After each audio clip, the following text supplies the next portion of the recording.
मैं doctor Sunita Swami, assistant professor botany, LBS government college Kotputli. आज का हमारा टॉपिक है lac operon gene regulation in E coli.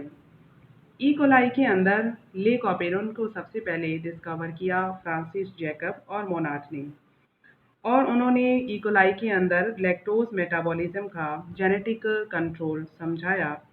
इसके अंदर क्या होता है कि जो ऑपेरॉन है वो बैक्टीरिया के अंदर लैक्टोज मेटाबॉलिज्म के लिए एक ट्रांसक्रिप्शनल कंट्रोल का कार्य करता है।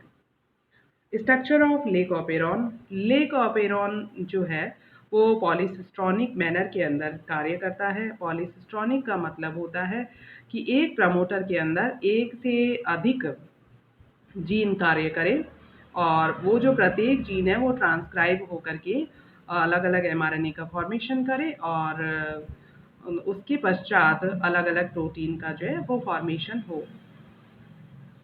जो लेक ऑपेरॉन की स्ट्रक्चर है उसके अंतर्गत जो स्ट्रक्चरल जीन आते हैं वो है lac Z, lac Y, lac A उसके अपस्ट्रीम डायरेक्शन के अंदर ऑपरेटर स्थित रहता है। ऑपरेटर के अपस्ट्रीम डायरेक्शन के अंदर जो है लेक पी या फिर प्रमोटर जो है वो स्थित रहता है। और ये जो लेक ऑपेरॉन है इसका काम होता है लैक्टोज का मेटाबोलाइज करना। और लैक्टोज का मेटाबॉलिज्म किस तरह से होता है कि जो लैक्टोज है वो एक शुगर है, और जो कि मिल्क के अंदर प्रेजेंट होती है, और इकोलाई जो कि ह्यूमन गट के अंदर प्रेजेंट रहता है। और जो लैक्टोज है वो इजीली डिफ्यूज नहीं हो सकता है।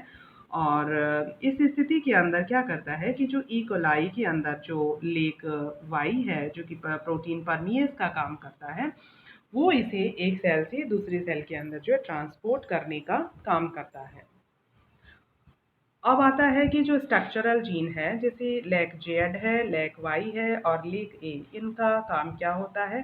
तो जो लेक जेड है वो बीटा ग्लाइकेटोसाइडेज जो है उसको कोड करने का काम करता है। लेक वाई जो है बीटा ग्लाइकेटोसाइडेज परमिएज का काम करता है, और जो लेक वाई है वो ट्रांस एसिटाइलेज का काम करता है, यानी ये एसिटाइल ग्रुप को ट्रांसफर करने का काम करता है।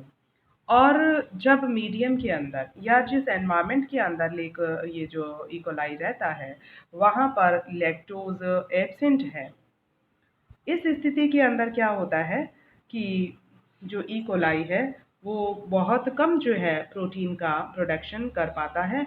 और अगर मीडियम के अंदर लैक्टोज को डाल दिया जाता है तो उस स्थिति के अंदर जो स्ट्रक्चरल जीन है उनके द्वारा कोडित होने वाली प्रोटीन की जो मात्रा है वो बढ़ जाती है। और जो लैक्टोज है यहाँ पर नेगेटिव इंड्यूसिबल जो है कंट्रोल के अंतर्गत काम कर रहा है।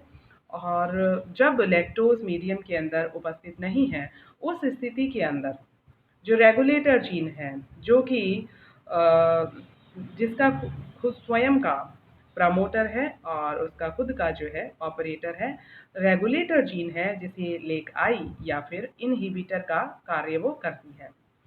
और क्योंकि इसका खुद का प्रमोटर है, खुद का ऑपरेटर है, इस स्थिति के अंदर ये ट्रांसलेशन और ट्रांसक्रिप्शन खुद करने में समर्थ है। और जैसे ही इसका ट्रांसलेशन होता है तो एक्टिव रेगुलेटर प्रोटीन या फिर जो है वो रिप्रेसर का फॉर्मेशन हो जाता है। और जब लैक्टोज एब्सेंट है मीडियम के अंदर उस स्थिति के अंदर ये रिप्रेसर जो है वो लेक ऑपेरॉन के जो ऑपरेटर रीजन है उसके साथ बंद करके उसकी कन्फर्मेशन के अंदर चेंज कर देता है।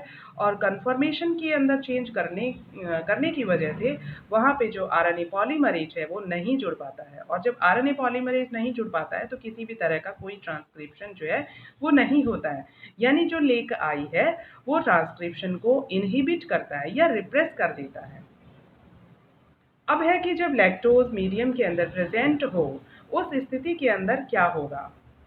जब लैक्टोज मीडियम के अंदर प्रेजेंट है तो जो रेगुलेटरी जीन है, रेगुलेटरी जीन के द्वारा उत्पन्न जो एक्टिव रेगुलेटरी प्रोटीन है उसके साथ में क्या होता है कि जो लैक्टोज है जिसे बीटा ग्लाइकेटोसाइडेज एंजाइम जो है वो एलोलैक्टोज के अंदर कन्वर्ट कर देता है, और ये जो एलोलैक्टोज है वो जो रिप्रेसर प्रोटीन है उसके साथ में जुड़ करके उसकी कन्फर्मेशन के अंदर चेंज कर देता है। और जैसे ही कन्फर्मेशन के अंदर चेंज करता है या फिर इस प्रोटीन को जो है वो इनएक्टिव कर देता है, तो ये ऑपेरॉन के प्रमोटर रीजन ऑपरेटर रीजन के ऊपर बंधने में असमर्थ हो जाती है और यहाँ पर आरएनए पॉलीमरेज इजीली जो है वो बंध जाता है। और जैसे ही आरएनए पॉलीमरेज बंधता है तो जो लेकोपेरॉन है वो ट्रांसक्रिप्शन का और ट्रांसलेशन का कार्य करना शुरू कर देता है। और जैसे ही ये स्ट्रक्चरल जीन जो है वो ट्रांसक्राइब्ड होते हैं, उस स्थिति के अंदर 3 एंजाइम्स जैसे बीटा ग्लाइकेटोसाइडेज, परमीएज और ट्रांस एसिटाइलेज का फॉर्मेशन होना शुरू हो जाता है। तो जो बीटा ग्लाइकेटोसाइडेज है वो लैक्टोज को दो जो है शुगर के अंदर कन्वर्ट कर देता है ग्लूकोज और ग्लाइकेटोज के अंदर। और ग्लूकोज जो है वो इजीली ट्रांसपोर्ट हो सकती है स्ट्रक्चरल जीन परमीएज की सहायता से, यानी लेक वाई की सहायता से। और ये आराम से जो है वो सेल को अवेलेबल हो जाती है, यानी इकोलाई सेल जो है इसका मेटाबॉलिज्म जो है वो इजीली कर पाता है। तो जो लेक ऑपेरॉन सिस्टम है वो नेगेटिव इंड्यूसिबल सिस्टम के तहत कार्य करता है। अब आता है कि जो परमीएज है वो किस तरह से काम करता है, यानी जो लैक्टोज शुगर है अब टूट चुकी है ग्लूकोज और ग्लाइकेटोज के अंदर, तो ये इजीली ट्रांसपोर्ट कर देता है परमीएज जो है वो लैक्टोज को सेल के अंदर, और जो बीटा ग्लाइकेटोसाइडेज है वो तोड़ देता है। पहले एलोलैक्टोज के अंदर कन्वर्ट हो जाता है और एलोलैक्टोज क्या करता है इसे ग्लूकोज और ग्लाइकेटोज के अंदर कन्वर्ट कर देता है। Thank you.